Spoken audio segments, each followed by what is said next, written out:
it's almost like the home field advantage in other sports, that the guy who feels more comfortable in the gi when the gi is on is going to be able to exploit little things sometimes that maybe even a very talented grappler won't be able to deal with. Right. We saw it with Peter Straub earlier that, you know, I'm not saying he doesn't know how to defend a collar choke, but if the guy's good enough at the collar choke and you're not used to having people attacking it, it can be tough.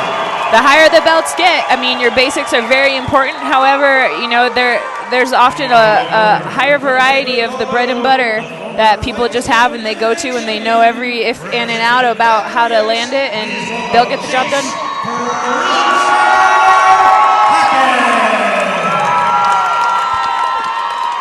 I mean, I don't know if it's quite the big, hairy American winning machine, but Prison Stare is a pretty good nickname. I just like saying the big, hairy American winning machine. It just kind of rolls off the tongue, doesn't it?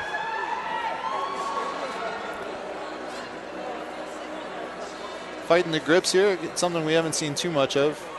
Everybody's been pretty content to clinch up and pull guard, and right to the guard pull for Sean Stewart. Hackett just defending, trying to keep his elbows in safe spaces here. And Sean is working for the technique on that kimono. See, this is exactly what I'm talking about, is I wonder, looks like he's looking for a modified cross choke there.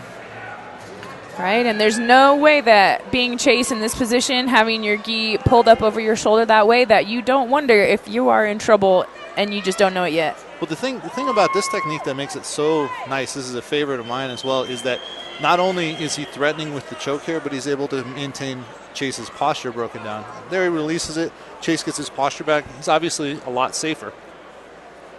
You know, and should Sean not even have a plan as far as removing the gi and opening it up like that, it's definitely in the head of the opposite fighter, you know, that this is the potential and this is what's going on, and that, you know, that this motion and this movement does have a purpose, in fact. If nothing else, you can tell that it clearly bothers Chase Hackett that this gi is being wrapped around him like this. Yes, you have to be defensive at this point because it could be something and it could be nothing. I always tell my students, look, it doesn't matter if you know what the guy's trying to do with the gi. If he's trying to wrap it around you, he thinks it's good for him, don't let him do it. Hackett defending well, but thus far not really able to mount any offense. Hasn't been able to split the guard or, you know, let alone, there's not a lot of attacks you can do from here, but pretty much all on the defensive since the guard pull. And again, we talked about that really early on about how the guard pull likely to be utilized a lot in this submission-only format because you just have to bring it to where you're most comfortable. And looking for that looping choke that we saw earlier in the night, but also combining with some armbar attempts here. You know, it's subtle, but there's a lot of little exchanges of motion here. Right, you can see the hip popping to Sean at this point. Just those little motions, moving him into a more dominant position, getting those angles. It's all something that's a routine and a recipe of getting someone exactly where you want them so you can explode and get that position. Hackett doing a good job so far keeping his posture up. This is tight, the choke. Maybe not enough to force a tap, but it's enough that he has to worry about it, and now his arms are exposed as Sean Stewart works these legs up nice and high on the back. Chase is in a lot of trouble right here. This, you know, he's not, and there he goes. He shimmies his shoulders right through, back to safety. Excellent defensive instincts from Chase Hackett on top here. But again, I have to wonder, in a situation where he hasn't been able to have much offense. There we go. Now Chase Hackett has a chance to attack. Right, and Sean on the defensive. Right to the back. And they're right on top of our commentary position right here. It's all right. I can see well from here. It's good. Just keep going. Fortunately, the referee right on top of the action moves him back to the center for the safety of all the competitors and the commentators, because I certainly don't want these two guys crashing onto our table. That makes one of us.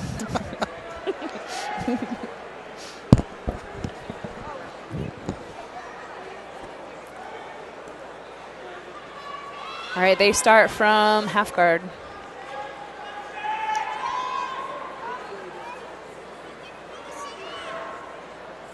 Chase just given no space right here. I don't think he liked what he felt from the top with Sean Stewart, or perhaps he's just looking to force a mistake from Stewart. One approach to this, position is I feel like the guy on bottom often appreciates the space between the top guy, and the top guy, often appreciates to smash. So, you get two people with two different goals, all the while gaining position and grabbing this kimono in completely different manners. It's very much a chess game. As if to prove your point, Sean Stewart working that knee in there to create some separation, which is really his only shot of a sweep, a change of position, let alone a submission. As long as Hackett is able to keep his shoulders flat on the mat and keep him tied up like that, Sean Stewart doesn't really have a lot of offense. Oh, going for that loop choke again. It looks like he's very dangerous from here. And when he takes those scoots, he covers a good 1.5 foot forward. I mean, Sean's got some very explosive hips in motion. Hackett's so heavy here. Again, like you were talking about, giving him zero space. And it looks like he might be thinking about an Ezekiel choke with the right hand here, or he could just be looking to pressure and pass. Either way, the tides have turned here a little bit. Even with a subtle change in position, all of a sudden Stewart is on the defensive and Hackett is on the attack. That head positioning seems to be the only thing in the way of Stewart having a 50-50 or a deep half? A deep half guard, thank you. A deep half guard. There you go. Kind of just muscles him through. So, excellent technique, but when the technique is fairly even, a lot of times it just comes down to that conditioning, that strength, And now we see an almost mirror image of what Hackett was trying to do to Stewart on top, driving the shoulder, walking the hand up under the arm here, and just creating intense pressure on him. And again, Hackett definitely wants to create some space here to sweep, and Stewart wants to maintain that contact. Maybe working on a guillotine here. It's not deep, but if Hackett tries to go to the top, and a nice reversal. Very nice. That wide base of Hackett on top, you can definitely tell he's centering his hips. And high guard, looking for the pressing armbar here, or the caving armbar, depending on what you like to call it. But Hackett definitely having to work here to defend. And he does, gets those elbows back to safety. And Sean back to messing with that gi and getting those grips, those really annoying yet effective grips. And that's what I was saying earlier on, Kat, is I wondered if the gi wouldn't play a factor here. And Sean Stewart able to manipulate the gi really effectively right here. I mean, almost stripping Chase Hackett of his gi, but he's tying it up around his neck and he's using it to break his posture. And as you said, it's really tough to get your posture back when they have the gi that. So here we have options for if that head comes in, and very nice defense from Hackett. Just doesn't even give Stewart a chance to get that attack going. You're right. Looking at it, it looked like he was in bad trouble there, but very, very good defensive instincts there to defend that triangle and armbar combination before it even materialized. This is just a treat to watch. Even if this goes to a draw, we're just seeing such high-level technique right here, and that's what I was saying is that, at the black belt levels, when you get two guys that are really getting after it, that's kind of in some controversy as to the position for the restart here. That looks as good as anything. Well, here we go. That'll work. And now Stewart back on the attack. This has just been a seesaw battle, back and forth. Both guys have had their moments, almost identical positions, but Stewart very tight on the back here, working on that collar. And again, the gi might be the deciding factor here. Hackett at this point not even looking to escape the hips, just having to fight to defend. Sean Stewart looking for that body triangle. This is super uncomfortable. This will make you want to tap all on its own, let alone the guy trying to choke you. But keep in mind, we can't do any kind of ankle or leg locks here too, so he's got to be careful every time he commits underneath that leg. Hackett doing a good job of the wrist control. Sean also doing a good job of rotating those wrists through. So it's a good hand fight here, but you have to think that if Hackett can improve his position, that it's only a matter of time. Now that he hopped to that hip, though, I feel like he can get out. Collar. I can't see, it might be out. He's still underneath the chin there, so Hackett not out of danger yet, but certainly in a better position than with Stewart all over his back. And it looks like Stewart might be abandoning that choke to go to work on an arm, and Hackett recovers. He just kneeled on his face, no big deal. Sometimes you got to kneel on somebody's face, you know what I'm saying? I mean, you got to get the job done. I said.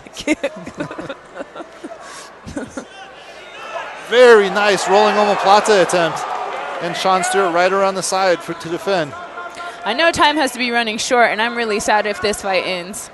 but I'm very excited for what I've gotten to watch. This is extremely active. These matches are 8 minutes, and there we go. Bam! That is Bam! amazing.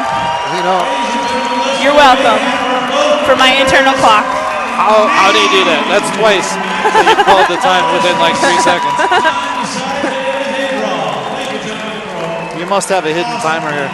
I do. That was a great match, and you know, we've been kind of pontificating on who we thought won any given match. This one, I probably wouldn't even be able to pick a winner. Yeah, I don't know. I mean, that was a great matchup. That was a really good matchup. We're fortunate to have gotten to see this fight today. And a great showing from Chase Hackett. As I said, he just got his black belt a few months ago, but Sean Stewart has been a black belt for a while now and runs his own academy. And you know, Hackett came out and gave as good as he got. He was close on a few submission attempts of his own.